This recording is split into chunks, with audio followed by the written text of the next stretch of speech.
Hello, ladies and gentlemen. Hope you have a great and wonderful day. And it seems that there are bomb threats afoot. Yes, there has been bomb threats about 5 days ago, give or take, no, 6 days ago.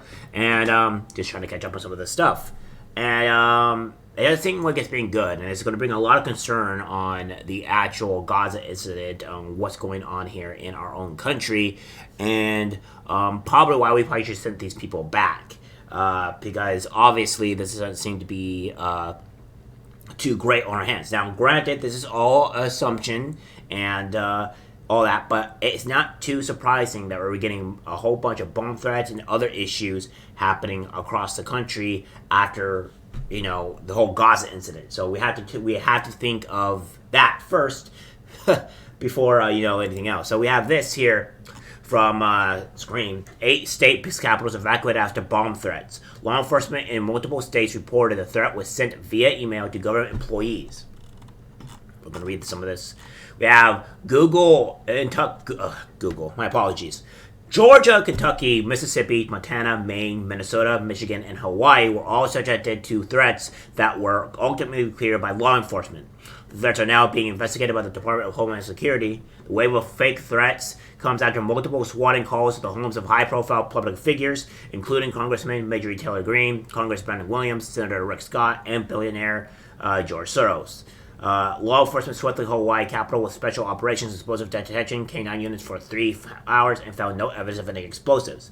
There's 76 elected officials here in the building and all their staff and all the support staff, the research staff, so lots of people, hundreds of people here in the building. State Representative Diamond Garcia per KTV.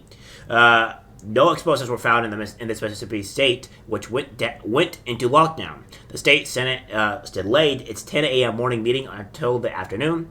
The Mississippi Department of Public Safety notified the public that there was no further threat, but did not release additional details about the incident per WLX.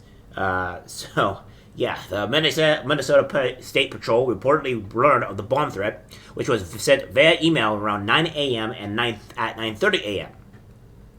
A security searched the building for roughly 45 minutes, but did not find anything deemed suspicious or threatening. The state Supreme Court, even justices were in the main building's second floor courtroom hearing oral arguments on a case involving a man that's challenging to the ratification of his driver's license, reports the Star Tribune. When the justices received word of the threat, they stepped off the bench and walked across the street to a courtroom in the Judicial Center and continued hearing the case. Law enforcement in Georgia also reported that a hoax email containing a bomb threat was sent to a state employee. The building was locked down and search was conducted. It was later declared to be all clear and reopened. So, we're going to go a bit further down. It says that this is the email that was emailed into the Kentucky Secretary of State's office, plus many other SOS officers across the country this morning. A copy was given to the U.S. by the Kentucky SOS's office. So we're going to obviously review this real quick here. It says, subject, explosives inside of your state capital. I placed multiple explosives inside of your state capital. The explosives were well hidden inside and they will go off in a few hours. I will make sure you all end up dead. There's more here. So this is obviously the Secretary of State. And then we have the message here. So this is all what's going on. So we're going to go into this as well. That says state government buildings face bomb threats for a second consecutive day. It says government buildings across the South received bomb threats on Thursday, the second consecutive day that such warnings prompted serious security measures at government facilities. In Mississippi, multiple bomb threats at various locations across the state prompted officials to take precautionary measures and put in place standard emergency procedures, the State's Department of the Public Safety wrote on X. The agency said bomb teams have been deployed to locations throughout the state. Department spokesperson Bailey Martin said the agency was working with the state and federal officials investigating the threats. Tyree Jones, the sheriff of Hinds County, which includes the state capital in Jackson, wrote on X that several local and state courthouses had received threats and have been evacuated. In Arkansas, the Potomac County Courthouse in Little Rock was also forced to evacuate after a bomb threat was received, a spokesperson for the Arkansas Capitol Police said. Multiple threats have been received across the state. Precautionary measures are being taken at all locations. Anyone with any information is asked to contact their local Crime Stoppers, police, or sheriff's department, or the FBI. Like anybody trusts the FBI anymore. So that is their message here. And we're going to go on. Local media reports in Florida, Massachusetts, and Maine indicated that similar threats had prompted the evacuation of state and local government buildings in those states.